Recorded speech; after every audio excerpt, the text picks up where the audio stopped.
மேட்டுப்பாளையம் பகுதியில் காங்கிரஸ் கவுன்சிலர் கணவருடன் சேர்ந்து இளைஞரை தாக்கியதற்கு மத்திய அமைச்சர் எல் முருகன் கண்டனம் தெரிவித்துள்ளார்.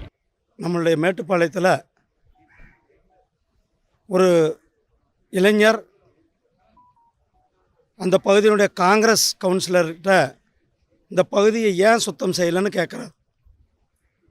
அந்த கேட்டுக்கிட்டு இருக்கும்போதே அந்த பையனை தகாத வார்த்தைகளால் திட்டி அந்த பையனை கொடுமையாக தாக்கி அந்த பையன் இன்னைக்கு சீரியஸாக ஹாஸ்பிட்டலில் இருக்கிறான். ஆனால் அந்த கவுன்சிலர் மேலே தமிழக காவல்துறை 2 நாட்கள் ஆகி சம்பவமாகி இன்றைக்கு வரலும் கவுன்சிலரையோ கவுன்சிலருடைய அந்த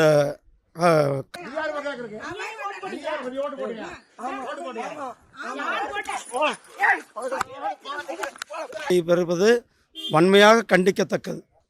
காவல்துறை எந்த அளவுக்கு சீர்கெட்டு போயிருக்கிறதுன்னு பாருங்கள். ஒரு இளைஞர் பாதிக்கப்பட்டு மருத்துவமனையில் அட்மிட் ஆகிருக்கிறார். கொடூரமாக தாக்கப்பட்டு கழுத்தில் எலும்பு முறிவு ஏற்பட்டிருக்கிறது. இப்படிப்பட்ட சம்பவத்தில் கூட சம்பந்தப்பட்ட குற்றவாளிகள் கைது செய்யப்படாமல் குற்றவாளிகளை பாதுகாப்பது என்பது தமிழக காவல்துறைக்கு அழகல்ல. எந்த ஒரு சம்பவமானாலும் அவர் மேலே உடனடியாக நடவடிக்கை சில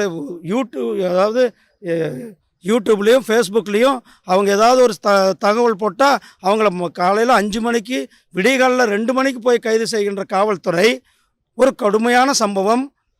ஒரு கிட்டத்தட்ட அந்த இளைஞர் தாக்கப்பட்டு எலும்பு முறிவு ஏற்பட்டு கழுத்தில் எலும்பு முறிவு ஏற்பட்டு ஆபத்தான முறையில் மருத்துவமனையில் சிகிச்சை பெற்று கொண்டிருக்கிற கேஸில் கூட அவர்களை இன்றும் கைது செய்யப்படாதது வன்மை. அதாவது ஸ்டாலின் அவர்கள் ஆட்சி செய்கிறாரா, முதலமைச்சராக இருக்கிறாரா இல்லையா என்பதே கேள்விக்குறியாக இருக்கிறது. செய்திகளை உள்ளது உள்ளபடி தெரிந்து கொள்ள ரெஃப்ளெக்ட் நியூஸை சப்ஸ்கிரைப் பண்ணுங்க.